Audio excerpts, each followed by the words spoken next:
Аслан Тани обвиняется по статье 206 части 2, то есть участие в массовых беспорядках, имевших место 21 декабря у парламента.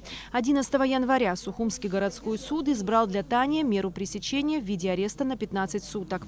22 января срок его содержания под стражей был продлен на месяц. Сторона защиты во второй раз обращается в Верховный суд с кассационной жалобой. Адвокаты считают меру пресечения о продлении срока содержания необоснованной. Мы обращаемся, чтобы с просьбой удовлетворить нашу жалобу, учитывая все обстоятельства. То, что, во-первых, у него не было и нет желания скрыться и как-то повлиять на ход расследования, потому что он не такой человек, да, и вот состояние здоровья. И то, что у него вот семья, он молодая семья. К сведению, я это не скрываю, я тоже где-то рядом, чтобы ничего не было.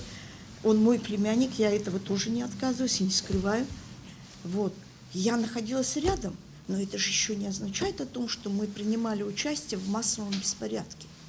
Если человека обвинять и выставлять это обвинение, что особо опасно от 4 до 8 лет, в массовом беспорядке это должно быть пошаговое доказательство, в подтверждение соответствующие документы, имеющие процессуальную силу. Таковых нет, Ваша честь. Кроме того, смягчающим обстоятельством адвокаты считают состояние здоровья обвиняемого, наличие инвалидности из-за отсутствия почки, а также диагноз эпилепсия. Необходимые медицинские справки сторона защиты предоставила. К документам также приобщены сведения о том, что для Тани сотрудниками ИВС трижды вызывалась скорая помощь. В свою очередь, представитель гособвинения Эльвия Хазириши просила оставить жалобу адвокатов без удовлетворения. А постановление Сухумского городского суда считает законным и обоснованным. Ввиду того, что он обвиняется в совершении тяжкого преступления, не дает правдивых показаний, не сотрудничает с органом предварительного следствия, что дает основание полагать, что, находясь на свободе, он может угрожать свидетелям или иным участникам уголовного судопроизводства с целью склонить их к даче заведомо ложных показаний на предварительном следствии, а также в суде при рассмотрении уголовного дела по существу, а также иным путем воспрепятствовать установлению истины по делу.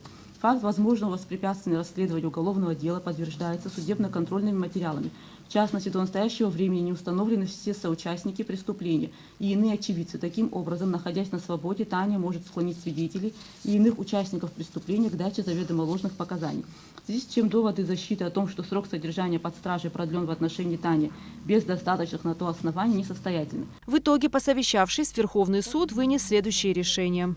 Постановление Сухумского городского суда 22 января 2022 года о продлении срока содержания под стражей обвиняемого по части 2 статьи 206 Уголовного кодекса Республики Абхазия Таня Аслана Руслановича оставить без изменения. Напомним, что 8 января прокуратура Сухума задержала 5 подозреваемых. Все они обвиняются по статье 206 части 2, то есть участие в массовых беспорядках, сопровождавшихся насилием, погромами, поджогами, уничтожением имущества, применением огнестрельного оружия, взрывчатых веществ или взрывных устройств, а также оказание вооруженного сопротивления представителям власти. Данный вид преступления подразумевает наказание в виде лишения свободы сроком от 4 до 8 лет. Эсма Голанзе, Тимур Гугохи, Абхазское телевидение.